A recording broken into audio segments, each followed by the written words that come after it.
प्रभु क्रिस्त में प्यारे बहनों और भाइयों, आज माता कलीसिया पेंतेकोस्त का त्योहार मनाती है। तो आज ही के दिन जो पवित्र आत्मा माता मरियम और प्रेरितों पर उतर आया, आइए उसी पवित्र आत्मा से हम प्रार्थना करें कि प्रभु का आत्मा हम सभी पर उतर आए। आइए हम प्रार्थना करें। हे पवित्र आत्मा, आइए और मेरे मन को अपने पवित्र वरदानों से भर दीजिए। मेरी कमजोरियों में आपके सामर्थ्य आज ही के दिन आ जाए। मैं अपने सारी जिम्मेदारियों को पूरे विवेकशीलता के साथ पूरा करूं। मैं वही करूं जो सही और न्यायपूर्ण है। हे पवित्र आत्मा, मेरी पुकार को सुन ले। मेरे हृदय, मेरे प्राण और मेरे मन को अपनी ज्योति का प्रकाश प्रदान कर। पवित्र जीवन को योग्य रीति से जीने के लिए मुझे प्रेरित कर। हे पवित्र आत्मा, मुझ पर उतर आइए। हे पवित्र आत्मा, मुझे अपने वरदानों से, अपने फलों से भर दीजिए। हे पवित्र आत्मा, मेरे हृदय को, मेरे मन को अपना निवास स्थान बना ले। आमीन। प्रभु क्रिस्त में प्यारे बहनों और भाइयों, मैं यदि कहूँगा हैप्पी बर्थडे टू यू, तो आप सोचते होंगे कि आज मेरा जन्मदिन नहीं है, लेकिन आज हम सभी का जन्मदिन है। आज कलीसिया का जन्मदिन है, इसलिए हमें कहना है happy birthday to us. Pentecost, पवित्र आत्मा ने हम सभी को वही वरदान दिया है जो वरदान प्रेरितों को मिला था पेंतेकोस्त के दिन। आज जब हम पेंतेकोस्त का पर्व मनाते हैं, इस अवसर पर मेरे कुछ विचार आपके समक्ष रखना चाहूँगा। शुरू करने से पहले मैं आप सभी के सामने एक दृष्टांत, एक कहानी रखना चाहूँगा।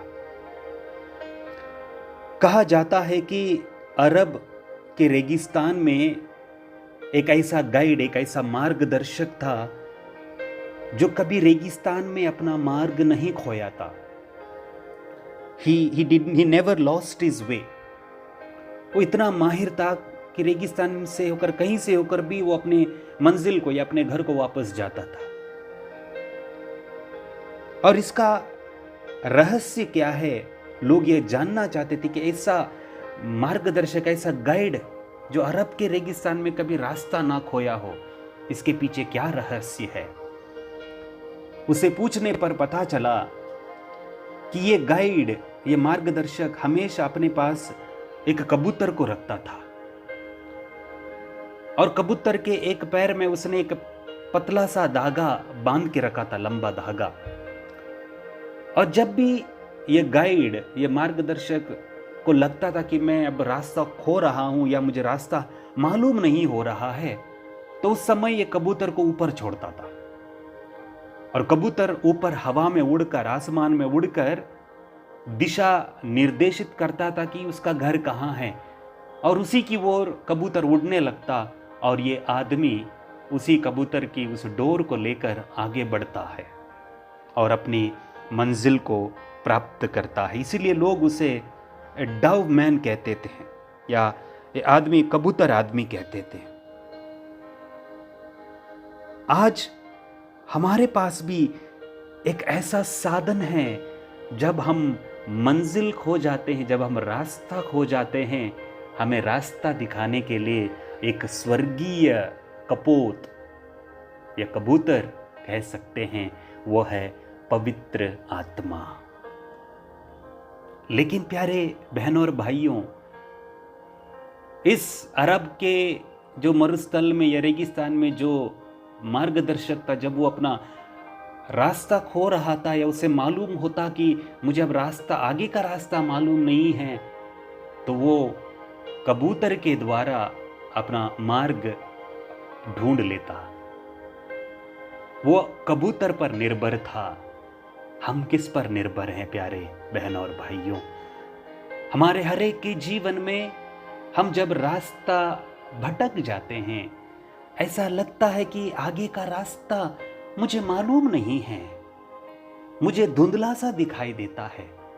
आगे बहुत सारे रास्ते हैं, लेकिन किस रास्ते को मुझे अपनाना है, किस रास्ते पर मुझे चलना है, इसे पता करने के लिए हमें भी उस पवित्र आत्मा को आह्वान करना है। उस पवित्र आत्मा से कहना है, आगे का रास्ता मुझे नहीं मालूम, हे पवित्र आत्मा मुझे राह दिखाइए। और प्यारे बहनों और भाइयों, वो पवित्र आत्मा हमें रास्ता दिखाएगा। लेकिन क्या आप और मैं उस पवित्र आत्मा से रास्ता पूछने के लिए तैयार हैं? प्यारे बहनों और भाइयों, जब हम आज इस पेंतेकोस्त का त्योहार मनाते हैं, तो मैं आप ही के साथ मिलकर, क्या आपके जीवन में, क्या मेरे जीवन में पवित्र आत्मा कार्य करता है या नहीं? यह पवित्र आत्मा का कार्य करने के लक्षण क्या है? आपको और मुझे ये कैसे मालूम होगा कि पवित्र आत्मा सचमुच में मेरे जीवन में कार्य करता है? क्या आपको मालूम है कि किस प्रकार से पवित्र आत्मा आपके जीवन में कार्य करता है? तो आइए हम अपने जीवन पर दृष्टि डालें, अपने आप से कुछ सवाल करें आज। क्या सचमुच में जो पवित्र आत्मा, जो ईश्वर का आत्मा मुझ में कार्यान्वित है? क्या मैं पवित्र आत्मा के द्वारा संचालित किया जा रहा हूं? संत पौलुस के लिखे पत्र, गलातियों के नाम लिखे पत्र, अध्याय 5 पद संख्या 22 से हम पढ़ते हैं। वहां पर संत पौलुस कहते हैं, परंतु आत्मा का फल है प्रेम, आनंद, शांति, सहनशीलता, मिलनसारी, दयालुता, ईमानदारी, सौम्यता और संयम। तो आइए आज के इस पवित्र आत्मा को हमारे जीवन में कार्य करता है या नहीं करता है, इसका पहला लक्षण है प्रेम। प्यारे बहन, प्यारे भाई, क्या आपके जीवन में प्रेम है? क्या आप प्रेम से एक दूसरे से बात करते हैं? क्या आप सच्चे प्रेम को एक दूसरे के साथ बांटते हैं? क्या आप सच्चे प्रेम में विश्वास करते हैं? इस बात पर जरा सा मनन चिंतन करिए, क्योंकि संत पौलुस पवित्र आत्मा के उन फलों में से प्रेम को सबसे पहले रखते हुए कहते हैं प्रेम। यदि मेरे अंदर प्रेम नहीं है, यदि मैं दूसरों के साथ प्रेम से बातचीत नहीं करता, इसका मतलब मेरे अंदर पवित्र आत्मा नहीं है। दूसरा है आनंद। क्या आप आनंद को, खुशियों को बांटने में विश्वास रखते हैं? क्या आपके जीवन में वो आनंद है, वो खुशी है जो प्रभु ने कहा, जो आनंद मैं तुम्हें देने वाला हूं, वो दुनिया की कोई भी चीज तुमसे नहीं ले सकता। शांति, आनंद जो प्रभु हमें देते हैं, पवित्र आत्मा का वरदानों के द्वारा हमें मिलता है, जॉय, ग्रेट जॉय। क्या ये आनंद आपके जीवन में है? क्या आप दूसरों को आनंदित देखकर स्वयं आनंदित हो उठते हैं? यदि ऐसा है तो ये लक्षण है कि पवित्र आत्मा आपके अंदर कार्य करता है। और तीसरा फल है शांति, पीस। आज हमें हमारे जीवन में, पारिवारिक जीवन में, समाज में, देश में, विश्व भर में यदि कुछ चीज की कमी है तो वह है शांति। आज लोगों के पास धन दौलत सब कुछ है, लेकिन क्या आपके जीवन में, मेरे जीवन में शांति है, पीस है? हम जब भी पवित्र मिसा बलिदान में भाग लेते हैं, जब पुरोहित कहता है हम परस्पर शांति अभिवादन करें, हम कहते हैं क्रिस्त की शांति, क्रिस्त की शांति। क्रिस्त की शांति क्या है प्यारे बहनों और भाइयों? क्रिस्त की शांति में आनंद है, क्रिस्त की शांति में प्रेम है, क्रिस्त की शांति में क्षमा है, क्रिस्त की शांति में भाईचारा, एकता, वो सब कुछ है।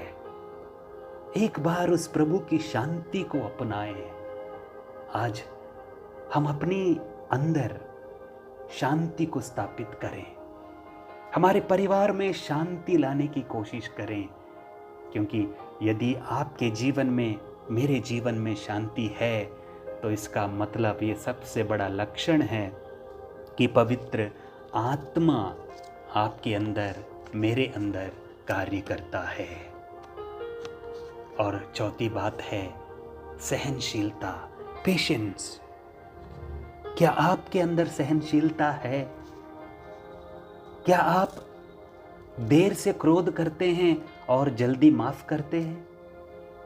क्या आप दूसरों की गलतियों को बर्दाश्त कर सकते हैं? क्या जब दूसरे गलती करते हैं, क्या उनको एक मौका देने का एक सहनशील व्यक्ति आप बन जाते हैं?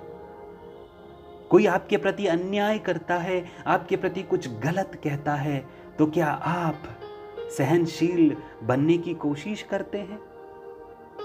प्रयास करें। यदि हम विफल हैं, हम हो सकते हैं, मनुष्य है, लेकिन आज जब हम पवित्र आत्मा का पेंतेकोस्त का त्योहार मनाते हैं, उस पवित्र आत्मा को बुलाएं, हमें वो राह दिखाए, हमें वो मार्ग दिखाए। पवित्र आत्मा से कहें कि पवित्र आत्मा, मैं भटक गया हूं या मैं भटक रहा हूं, आगे का रास्ता मुझे नहीं मालूम। हे पवित्र आत्मा, मुझे राह दिखाइए, show me the way O holy spirit. प्यारे भाई और बहनों, आज के इस गलातियों के नाम पत्र में आगे संत पौलुस कहते हैं, हमें मिलनसारी, दयालुता और ईमानदारी का जीवन जीना है। मिलनसारी, फ्रेंडली नेचर। क्या हमारे अंदर ये फ्रेंडली नेचर है? या दोस्ताना व्यवहार, हम हर एक से मिलते हैं या गिने चुने लोगों को ही मिलते हैं, पक्षपात करते हैं। लेकिन जब पवित्र आत्मा उतर आता है तो वो बिना भेदभाव, पक्षपात किए ही सभी पर समान रूप से अपने वरदान देता है।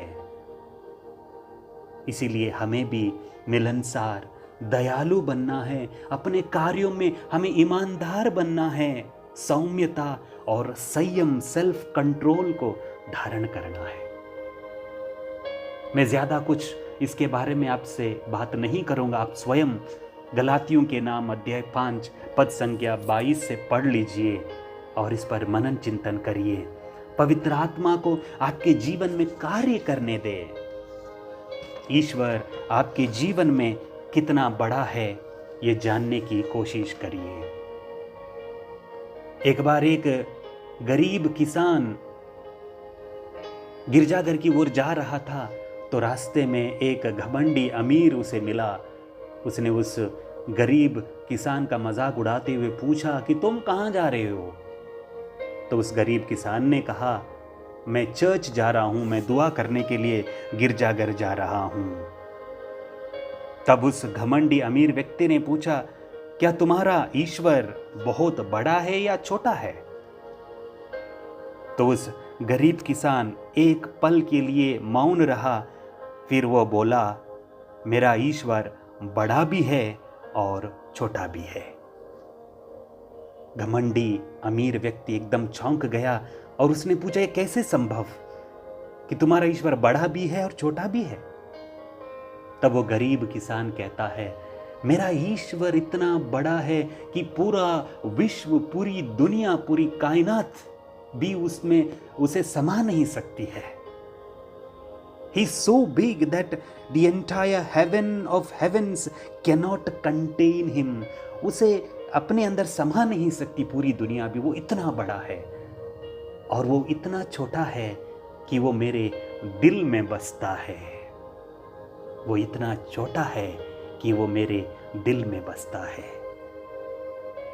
प्यारे बहनों और भाइयों, जब ईश्वर, विश्व का रचयिता, वही ईश्वर जो हमें पवित्र आत्मा प्रदान करता है, यदि वो इतना महान होकर भी इतना छोटा बनकर आपके और मेरे दिल में जीता है, निवास करता है, तो हम क्यों ना उसकी शरण ले लें, उसके पास जाएं, उसके पवित्र आत्मा के उस पवित्र जल को, उस पवित्र अग्नि को, उस पवित्र हवा को, उसके सभी वरदानों को ग्रहण करें।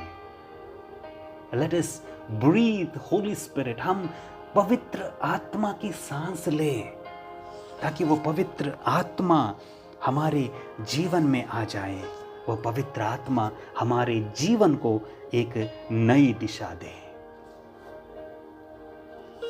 मैं और एक छोटी सी घटना आपके सामने रखना चाहूंगा। एक बार फेलिक्स अपने दुश्मन से भाग रहा था। फेलिक्स ईश्वर में विश्वास करता था, लेकिन उसे मालूम हुआ कि जब वो ईश्वर के कार्य को आगे बढ़ा रहा है तो ख्रिस्तीय विरोधी उस पर टूट पड़ना चाहते थे, उसे खत्म करना चाहते थे। और जैसे ही उसे मालूम चला कि लोग कुछ मुझे मारने के लिए आ रहे हैं, वो पहाड़ों की ओर दौड़ पड़ा। और दौड़ते दौड़ते उसे एक गुफा दिखाई दी और गुफा के अंदर वो घुसने वाला था कि उसने देखा कि एक बड़ी सी मकड़ी उस गुफा के प्रवेश पर अपनी मकड़ी का जाल बुन रहा था। इससे पहले कि मकड़ी वो जाल बुन ले, वो तुरंत ही उस गुफा के अंदर जाता है और अंधकार में छुप जाता है। और हम जानते हैं कि मकड़ी तुरंत ही अपने जाल को बुन लेती है। और उस गुफा के प्रवेश द्वार पर ही उस मकड़ी ने एक बड़ा सा जाल बुन लिया। और जब उसके विरोधी उसे ढूंढते ढूंढते उस गुफा के पास आए तो उन्होंने देखा कि गुफा के द्वार पर मकड़ी का जाल बुना हुआ बड़ा सा। तो उन्होंने सोचा कि इसके अंदर ये आदमी नहीं होगा, फेलिक्स अंदर नहीं होगा। यदि वो अंदर होता तो बाहर ये मकड़ी का जाल नहीं होता। इसलिए वो आगे बढ़ते हैं। और उसके कुछ समय बाद फेलिक्स गुफा से बाहर आकर उस मकड़ी के जाल को देखकर कहता है, जब ईश्वर मेरे साथ है, जब ईश्वर हमारे साथ है, तो एक मकड़ी का जाल भी एक महान ताकतवर दीवार के समान दिखाई देता है। मैं फिर से दोहराता हूं प्यारे बहनों और भाइयों, जब ईश्वर हमारे साथ होता है तो एक साधारण सा मकड़ी का जाल भी एक मजबूत दीवार की समान दिखाई देता है। लेकिन जब ईश्वर हमारे साथ नहीं रहता है, जब हम ईश्वर को साथ लेकर नहीं जाते हैं, तो एक मजबूत दीवार भी मकड़ी के जाल के समान बन सकती है, कमजोर बन सकती है। तो इसीलिए चॉइस आपको और मुझे करना है। The choice is important. आज आप किस प्रकार का चयन करते हैं? क्या आप पवित्र आत्मा को अपने जीवन में लाते हैं या जो बुरी आत्मा को? There is a holy spirit and there is also evil spirit. Whom are you going to invite today? किसको आप अपने जीवन में, अपने परिवार में बुलाना चाहते हैं? पवित्र आत्मा को, जो साधारण सी मकड़ी के जाल को भी आपके लिए सुरक्षा का कवच बना सकता है, मजबूत दीवार के समान वो खड़ा हो सकता है, या उसको त्याग कर उस दुष्ट आत्मा को जो मजबूती को भी कमजोर कर देता है। द चॉइस इज आस। इसलिए प्यारे भाई और बहनों, आपके लैपटॉप्स, आपके मोबाइल पर या हमारे बैंक एटीएम कार्ड हो या डेबिट कार्ड हो, क्रेडिट कार्ड, उसमें एक पिन होता है, पासवर्ड होता है। आजकल हर एक के मोबाइल में पासवर्ड है, मेरा ईमेल हो, हर एक पे पासवर्ड है। और जब ये पासवर्ड मजबूत होता है तो हम सुरक्षित रहते हैं, डर नहीं रहता कि मेरा पासवर्ड सुरक्षित है। इसलिए बार बार कहा जाता है कि अपने पासवर्ड को बदलते रहिए, अपने पासवर्ड को मजबूत बनाइए। कभी कभी हम पासवर्ड डालते हैं तो एप्लीकेशन बोलता है कि आपका पासवर्ड मजबूत नहीं है, your password is not strong, please try something else. अपने पासवर्ड को मजबूत करिए। लेकिन आज प्यारे भाई और बहनों, हमारा पासवर्ड होना चाहिए CHM